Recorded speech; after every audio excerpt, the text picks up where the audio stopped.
I'd like to ask a question of both Amy and Professor Galtung, if possible. This is about the role of stories. The role of? The role of stories, of capturing stories. The role of stories. Stories. And the role of sharing stories in building peace and in making social change. And I'm wondering if, Amy, if you'd be willing to start as someone who does a lot of story gathering and also music playing, the role of music as well in social movements.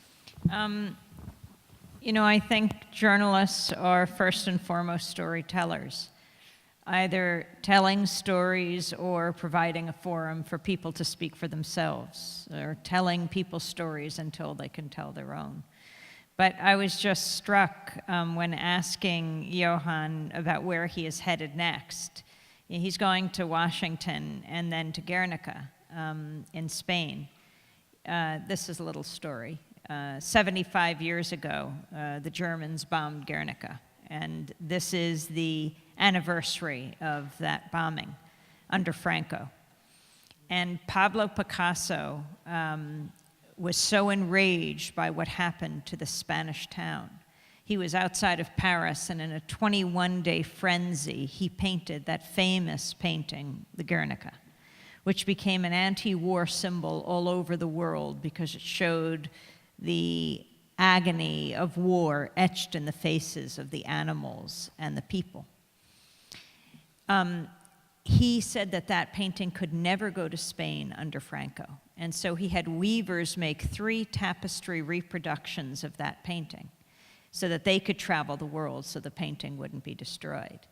And one of those tapestries of Guernica has hung outside the UN Security Council for decades in New York at the United Nations.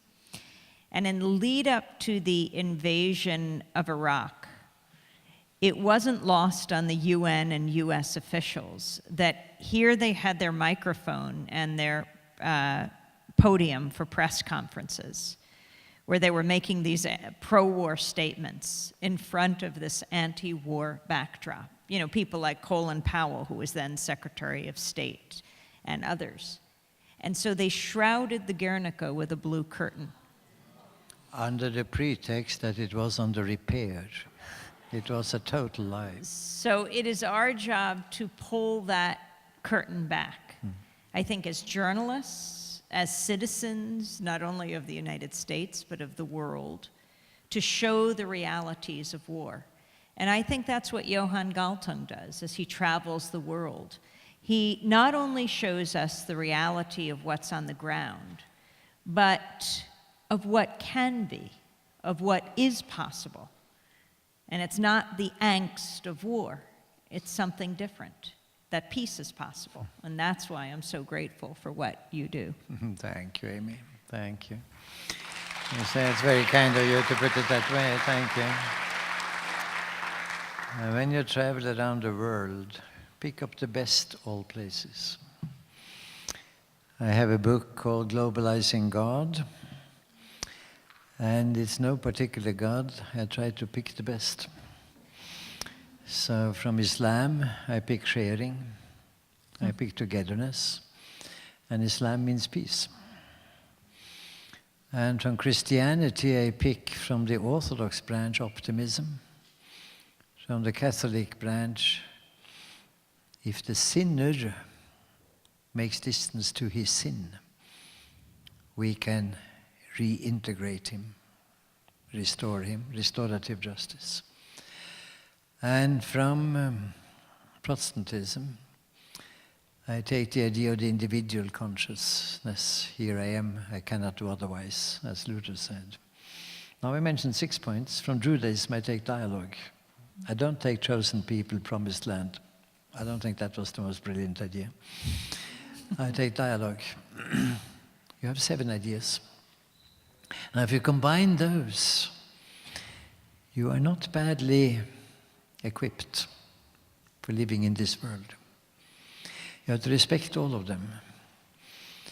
And you can of course move then into Buddhism, pick up everything hangs together, non-violence.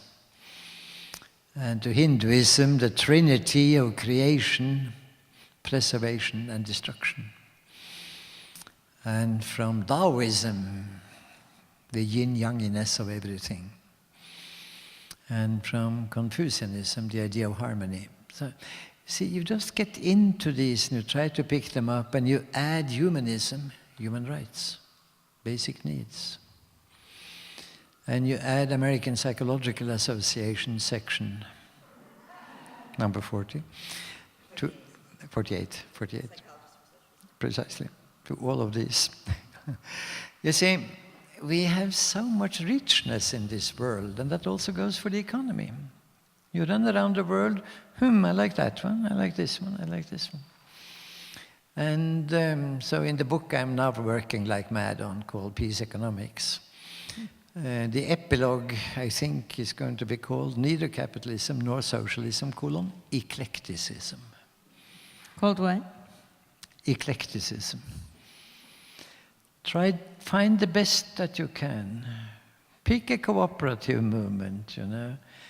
Take the idea from, so important in India, Indian culture, of having the older people share their wisdom with the younger. So take them out of the ghetto called retirement. The best thing you can offer them is a golf course or something, okay? To have them teach real courses, not golf courses. And you do it that way, you see. And